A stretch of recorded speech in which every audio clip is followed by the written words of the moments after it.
के बारे में हम बात कर रहे हैं 12,015 करोड़। उसके अलावा हेल्थ में हमने 8,913 करोड़ की बात की है। इस बजट से जिस तालीम को हम फरोग देना चाहते हैं उस पढ़ाई से आज तक हम लोगों को फायदा नहीं हुआ। अगर नौकरी मिल गई तो नौकरी में हमने काम कर लिया, अगर नौकरी नहीं मिली तो वो सिर्फ शेर व शायरी काम आती है, बाकी उस तालीम से हमें कोई फायदा नहीं है। मैं चाहता हूं कि सिलेबस में तब्दीली लाई जाए, करिकुलम जो है सुधारा जाए। उसके अलावा अब टाइम कम है, मैं इसलिए जल्दी जल्दी बोल रहा हूं सर।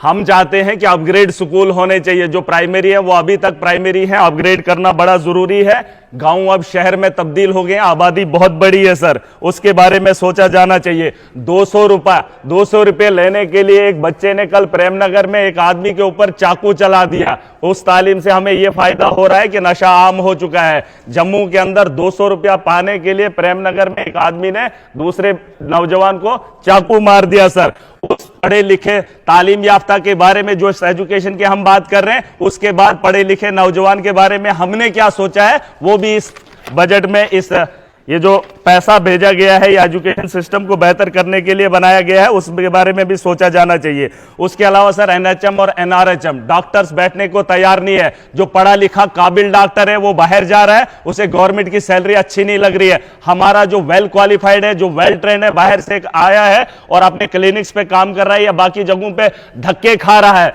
मैं चाहता हूं उन लोगों को जो है कॉन्ट्रैक्ट बेसिस पे उठाया जाना चाहिए, जिस तरीके से एनएचएम और एनआरएचएम, जब से ये स्कीम आई है, जब से ये लोग आए हैं, हमारे पहाड़ी इलाकों में थोड़ी सी राहत हुई है। गुंदना के अंदर एक्सीडेंट हुआ, मैंने मैडम साहिबा को बोला, चिट्ठी लिखी, वहां पे एक्सीडेंट हुआ, रात 5 बजे का गालबन वाकया था, डॉक्टर वहां पे तैनात नहीं था। फिर जब हंगामा हुआ तो 15 लोगों के ऊपर एफआईआर लगाई गई। जब डॉक्टर वहां पर बैठते नहीं है तो एडमिनिस्ट्रेशन कार्रवाई करती है। जब लोग हंगामा करते हैं उनके खिलाफ तो लोगों के खिलाफ कार्रवाई होती है, डॉक्टर के खिलाफ नहीं। मैं बोलना चाहता हूं कि अगर वो वहां पर नहीं बैठेंगे तो उनके खिलाफ कार्रवाई कौन करेगा। मैंने मैडम को ऑलरेडी चिट्ठी लिखी है।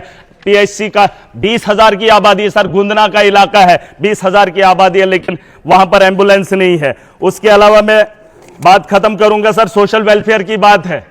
इन्होंने बड़े किस्से सुनाए, बुजुर्गों के लिए इन्होंने स्कीमें लाई, लेकिन 3-4 साल से मैं देख रहा हूं कि सिर्फ फार्म भरे जा रहे हैं, पेंशन नहीं आ रही है। और जो सर अपाहिज हैं, जिनके पैर कटे हैं, जिनके बाजू कटे हैं, उनको 2000 से गुजारा नहीं होगा, क्योंकि वो रोजमर्रा की जिंदगी में जी नहीं पाएंगे। उनके उसमें भी इजाफा होना चाहिए। बाकी सर मैं चाहूंगा कि बीजेपी को वक्त मिलता है, एनसी को वक्त मिलता है, कांग्रेस को मिलता है, मुझे भी वक्त का ख्याल किया जाए ताकि मैं भी वक्त पे बात करूं और जो आपका सेशन होगा उस सेशन में अपना भी योगदान दे।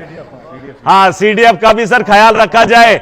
अभी हम इलाके में जाएंगे, आज हमसे प्लान ले लेंगे, हम 3 करोड़ का प्लान सर इनको बनाकर दे देंगे, है। तो अगर हम इलाके में किसी वारदात को देखते हैं, हमारे यहाँ घरों के घर जल गए, लेकिन ऑन स्पॉट हम अगर उनको रिलीफ नहीं दे पाएंगे तो हम किसके एमएलए हैं, हम कौन लोग हैं। हम चाहते हैं कि वक्त पर हम वहां पर जाएं और जिन लोगों को जरूरत होगी हम अपने फंड में से वक्ती तौर उनकी जो है इमदाद कर पाएं। लेकिन जिस तरह से यहां पर हमारे इकोनॉमिकल लोग बैठे हैं, यहां पर जो पॉलिसी मेकर्स हैं सर, और इसके अलावा मैं चाहता हूं कि डिस्ट्रिक्ट लेवल की पोस्टें जो है वहां पर जो है फरोग दिया जाना चाहिए। और जो पॉलिसी मेकर है उनको भी बताना चाहूंगा कि 3 करोड़ जो अपनी मर्जी से आप मनमानी कर रहे हैं, क्या हाउस के अंदर धांधली हो, हम आपस में भिड़े ब्यूरोक्रेट्स के साथ, आप पॉलिसी कम बनाइए। हम जमीन से जुड़े लोग हैं, हम जानते हैं हमने लोगों के लिए क्या करना है। चुनी हुई सरकार है, फैसला हम खुद करेंगे। और सैलरी तो बोला हम सब सर, ये सैलरी के बारे में भी डिमांड है, एक रेजुलेशन है, जरूरी है। किसी ने कहा था कि ये लोग अपनी सैलरी की मांग कर रहे हैं, बहुत सारे जम्मू कश्मीर के लोग देख रहे हैं, नौजवानों ने कहा कि एमएलए अपनी सैलरी की बात कर रहे हैं। मैं उन लोगों को इस हाउस से बताना चाहूंगा, अगर सैलरी होगी तो ईमानदारी से काम होगा। मैंने मांग की है तो मैं चाहता हूं हमारी सैलरी होगी, जमीन पे हम लोगों से काम करवाएंगे और ब्यूरोक्रेट को भी काम कराने पर मजबूर करें। मैं चाहूंगा हाउस इसकी परमिशन दे। Thank you.